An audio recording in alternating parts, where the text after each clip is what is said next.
আমি ঝুমুর। আমি সাঁওতালি হলেও নন্দীগ্রামের সবচাইতে সুন্দরী ও তরুণী আদিবাসী মেয়ে ছিলাম। আমি একজন আদিবাসী সাঁওতালি মেয়ে। সাঁওতালি মেয়েদের পোশাক আশাক কেমন এটা সাধারণত প্রত্যেকটা মানুষের কিছুটা হলেও ধারণা আছে। আমি প্রত্যেক দিন রাতে অরিন্দম বাবুকে ফুল দিতে যেতাম, যেহেতু আমি বাজারে ফুল বিক্রি করতাম। এবং একদিন অরিন্দম বাবু সুযোগ বুঝে আমার হাত দুটি ধরে অনেক ভালোবেসে বলেছিলেন, ঝুমুর, তোকে দেখে আমি আর থাকতে পারছি না রে। অনেক দিন থেকেই চেষ্টা করছিলাম তোর কাছে আসার, কিন্তু আমি ভয় পাচ্ছিলাম। তুই শুধুমাত্র একবার আমাকে। তারপর প্রত্যেক দিন রাতের অন্ধকারে অরিন্দম বাবু আমাকে এবং আমিও পাগলের মতো তার কথার বিশ্বাস করে তাকে নিজের সব কিছু দিয়ে বসেছিলাম। অরিন্দম বাবু আমাকে দেখে বলেছিল, ঝুমুর, তুই সাঁওতালি মেয়ে হলেও তুই সবার চাইতে আলাদা, এবং তোকে দেখে তো যে কেউ তোর প্রেমে পড়ে যাবে এবং তোর সঙ্গে নিজের ইচ্ছে পূরণ করতে চাইবে। কিন্তু সাবধান থাকিস, যে কোনো পুরুষ মানুষের মিষ্টি কথায় পড়ে গিয়ে নিজের জীবনটা কিন্তু নষ্ট করিস না। এবং অরিন্দম বাবুর মিষ্টি কথাতেই আমি নিজের সব কিছু তাকে দিয়ে বসেছিলাম, কারণ আমি তার উপর অনেক ভরসা করেছিলাম। আসলে আমরা যেহেতু সাঁওতালি ছিলাম, তাই আমরা শাড়ি পরতাম এবং আমাদের পিঠ দেখা যেত ও আমাদের শাড়ি হাঁটুর উপর থেকে থাকতো এবং আমাদের খোপায় ফুলও থাকতো। আমাদের সাজগোজটাই কিন্তু এই রকম। কিন্তু আমি সাঁওতালি হলেও ভীষণ ফর্সা ছিলাম, তাই নন্দীগ্রামে প্রত্যেকটা পুরুষ মানুষ শুধুমাত্র আমার সৌন্দর্য দেখে আমাকে নিজের কাছে পাওয়ার জন্য সবাই পটানোর অনেক চেষ্টা করত। কিন্তু আমি কারো মিথ্যে প্রেমের জালে পড়িনি। আমি নিজেকে ধরে রেখেছিলাম। কিন্তু আমি যখনই অরিন্দম বাবুকে ফুল দিতে যেতাম, তখনই সে আমার পিঠের দিকেই তাকিয়ে থাকত। যেহেতু আমি ভীষণ ফর্সা ছিলাম এবং আমার পিঠে একটা তিল ছিল, আমি তাকে অনেক ভালো মানুষ ভেবেছিলাম, কারণ উনার চোখের দিকে তাকালেই একটা সততার আভাস পেতাম। এবং জানি না কেন অন্য পুরুষদের চাইতে অরিন্দম বাবুকে খুব একটা আলাদা মনে হতো আমার, এবং আমি তাকে খুব ভালো মানুষ ভেবেছিলাম। তাই আমিও উত্তেজিত হয়ে নিজেকে উনার ভালোবাসা থেকে আটকে রাখতে পারিনি। এমনকি উনি যখন আমাকে আদর করতেন তখন আমারও ভীষণ ভালো লাগতো এবং আমিও চাইতাম উনার কাছে যেতে। তারপর 15 দিন ধরে অরিন্দম বাবু আমাকে রোজ, এবং আমি খুব খুশি ছিলাম উনার আদর ও ভালোবাসা পেয়ে। কিন্তু সেদিন সকালে ঘুম থেকে উঠেই আমার পায়ের তলা থেকে মাটি সরে যায়, কারণ অরিন্দম বাবু হঠাৎ করে আমাকে একা ছেড়ে কলকাতা শহরে চলে গেছিল এবং আমি 1 মাসের মধ্যে গর্ভবতী হয়ে গেছিলাম। মোর জীবনের এই গল্পটি শুনে তোদেরও চোখে জল চলে আসবে। এবার বলি অরিন্দম বাবুর সঙ্গে আমার আসল কাহিনী। আসলে অরিন্দম বাবু আমাদের নন্দীগ্রামে 1 মাসের কন্ট্রাক্টের কাজে এসেছিলেন। উনি একজন ইঞ্জিনিয়ার ছিলেন। উনার বাড়ি কলকাতা শহরে ছিল এবং হরিয়া কাকা অরিন্দম বাবুর সঙ্গেই থাকত। হরিয়া কাকা দুপুরবেলা অরিন্দম বাবুর খাবার দাবার রান্না করে দিয়ে নিজের বাড়িতে চলে যেত। সেদিন বাজারে হরিয়া কাকার সঙ্গে আমার যখন দেখা হয়েছিল, তখন হরিয়া কাকা আমাকে বলেছিল, কিরে ঝুমুর, তোর ফুল বিক্রি হয়েছে? আজ কিছু ভালো ফুলগুলো কিন্তু আলাদা করে রাখিস বাবুর জন্য। আমি তখন ওই কাকাকে বলেছিলাম, কেন আজ ভালো ফুলগুলো আলাদা করে রাখবো? আর কোন বাবুর জন্য ফুল আলাদা করে রাখবো? হরিয়া কাকা তখন আমাকে বলেছিল, পশ্চিম দিকের যে বড় বাড়িটা আছে, সেই বাড়িতে কলকাতা থেকে নাকি একজন নতুন বাবু এসেছেন। উনি হলেন অরিন্দম বাবু, আর উনি আজকে কিছু ফুল চেয়েছেন। তাই তুই সন্ধ্যায় গিয়ে অরিন্দম বাবুকে কিছু ফুল দিয়ে আসিস। হরিয়া কাকার কথা শুনে সেদিন আমি আমার বাড়ি ফেরার আগেই পশ্চিম দিকের ওই বড় বাড়িতে গেছিলাম সাহেবকে ফুল দিতে। তারপর ওই বড় বাড়ির সামনে এসে যখন আমি দরজাটা ঠকঠক করলাম, তখন ভেতর থেকে একটা বাবু বেরিয়ে এলেন। উনি ভীষণ তরুণ ও সুন্দর ছিলেন দেখতে, এবং উনাকে দেখে সাহেবের মতোই লাগছিল। তারপর উনি আমার পা থেকে মাথা পর্যন্ত আমার দিকে খুব ভালোভাবে তাকিয়ে দেখলেন। তারপর আমার হাতে ফুলের ঝুড়িটা দেখে বাবু বললেন, তাহলে তুমি আমাকে ফুল দিতে এসেছো? আমি তখন বাবুর মুখের দিকে তাকিয়ে বললাম, হ্যাঁ বাবু, মই তোকে ফুল দিতে এসেছি। আজ দুপুরে হরিয়া কাকা মোকে এখানে ফুল নিয়ে আসতে বলেছিল। তারপর আমি যখন ফুলের ঝুড়িটা বাবুর হাতে দিয়েছিলাম তখন উনি আমাকে ফুলের যতটা দাম হয়েছিল তার চাইতে কিন্তু একটু বেশি পরিমাণে টাকা দিয়েছিলেন। কিন্তু আমি বেশি টাকা নিতে রাজি হইনি।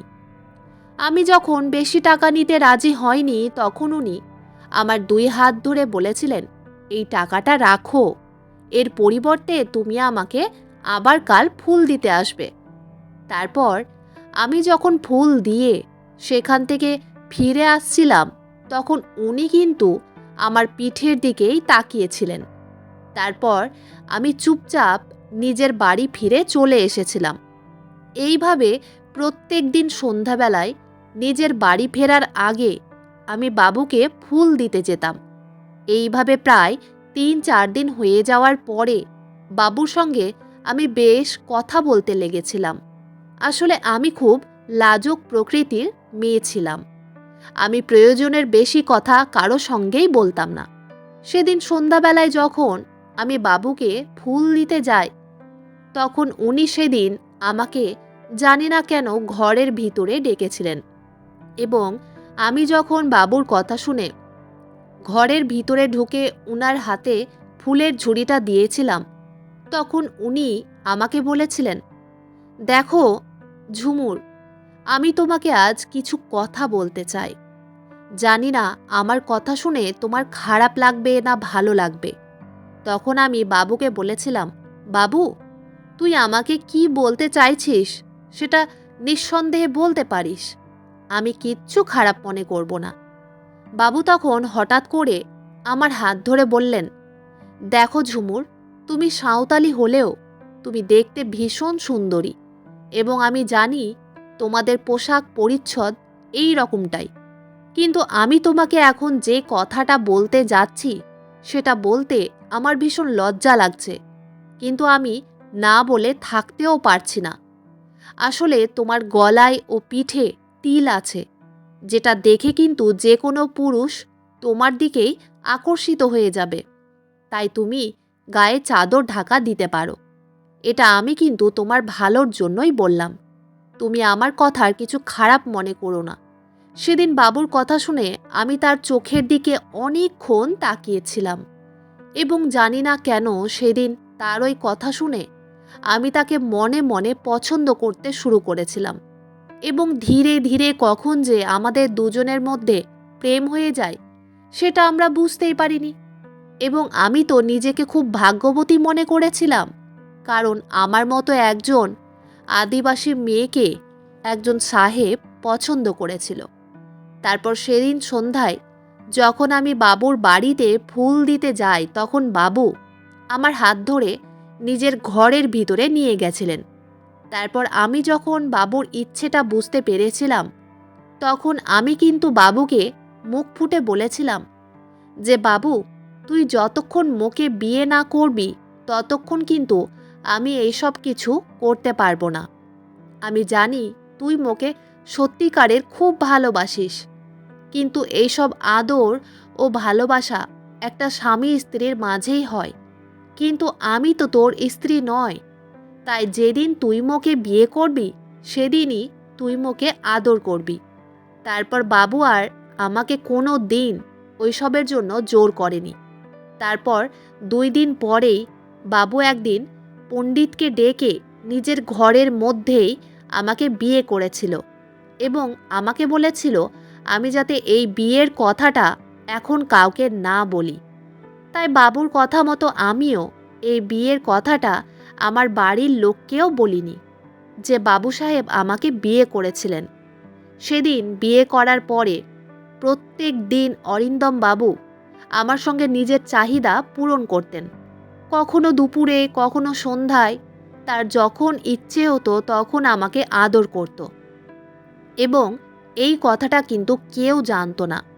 যে আমার সঙ্গে অরিন্দম বাবুর বিয়ে হয়েছিল, কারণ আমরা লুকিয়ে দেখা করতাম। এমনকি হরিয়া কাকা এই কথাটা জানতো না।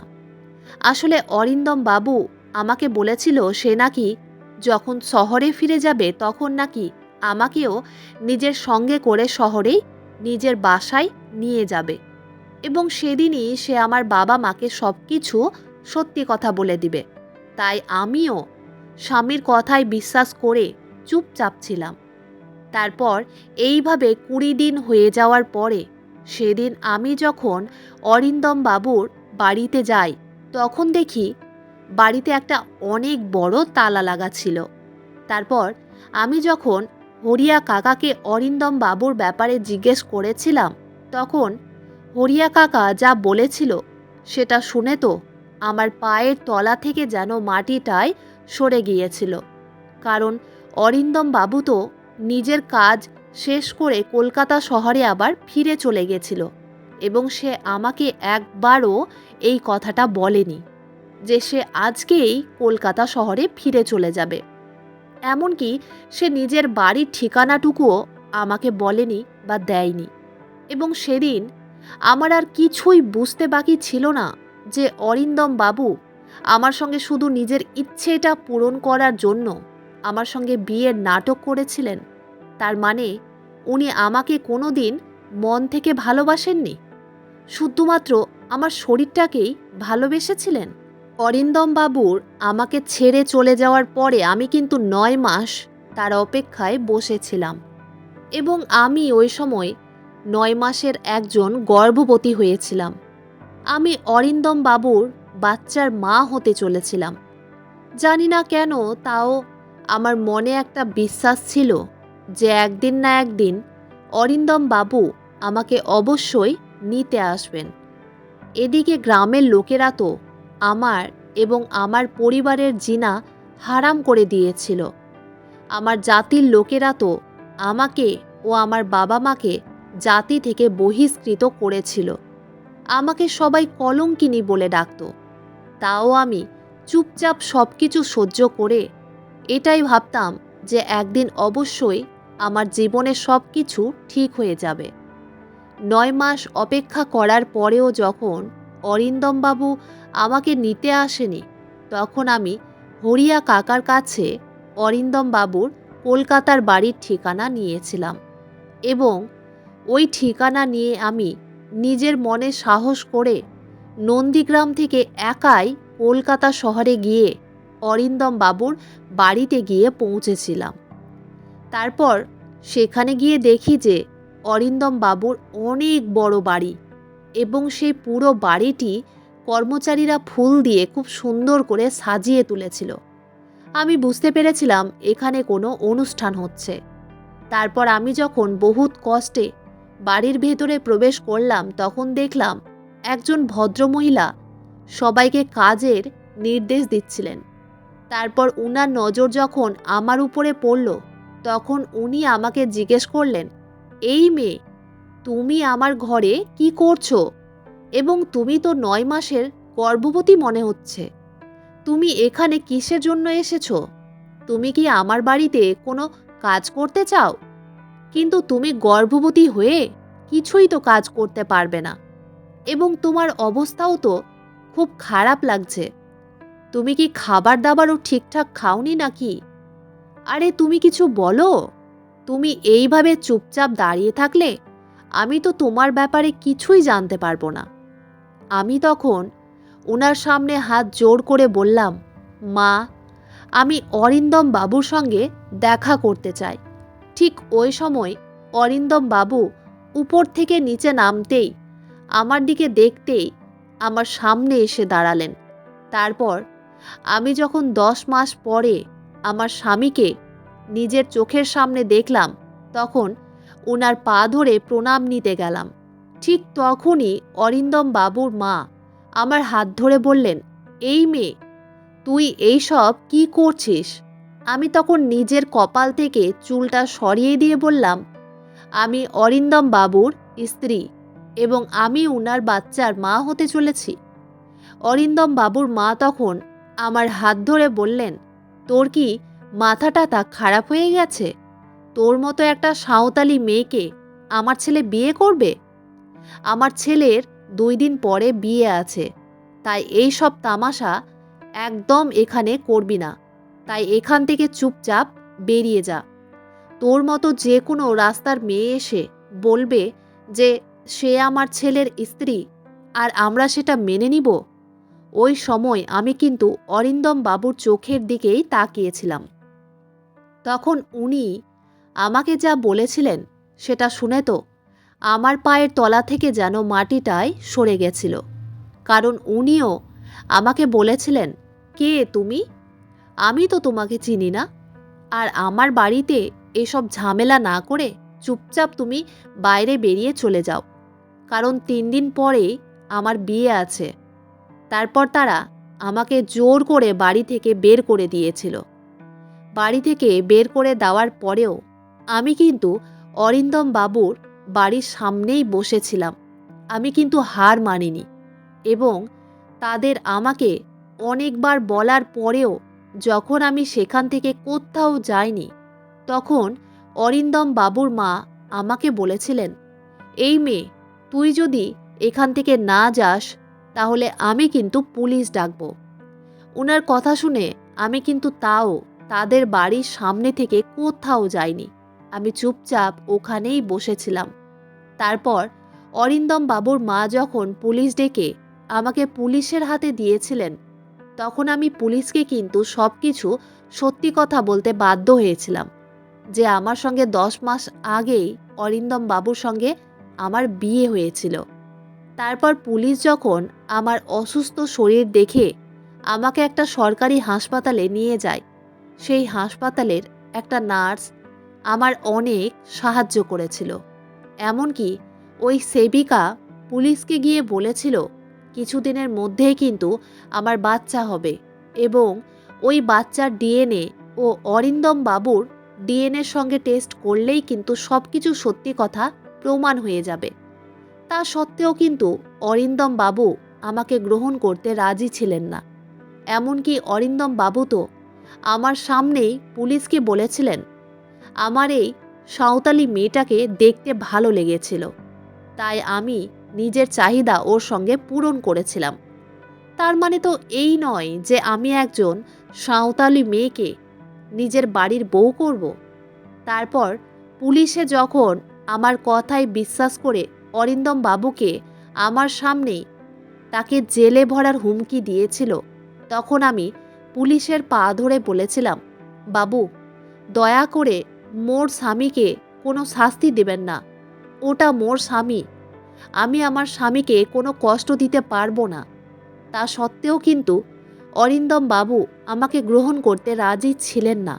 আর এদিকে আমি তাও বিশ্বাস করে বসেছিলাম যে আমার ভালোবাসার জয় হবে এবং কাউকে শাস্তি দিয়ে নয়, তাকে ভালোবেসে তার মন জয় করা যাবে। এদিকে অরিন্দম বাবুর বাড়িতেও সব কিছু প্রকাশ হয়ে গেছিল এবং অরিন্দম বাবুর সঙ্গে যেই মেয়েটার বিয়ে ঠিক হয়েছিল তারাও সব কিছু জানার পরে এই বিয়েটা কিন্তু ভেঙে দিয়েছিল। এদিকে আমি খেয়ে না খেয়ে অরিন্দম বাবুর বাড়ির সামনেই পড়ে থাকতাম।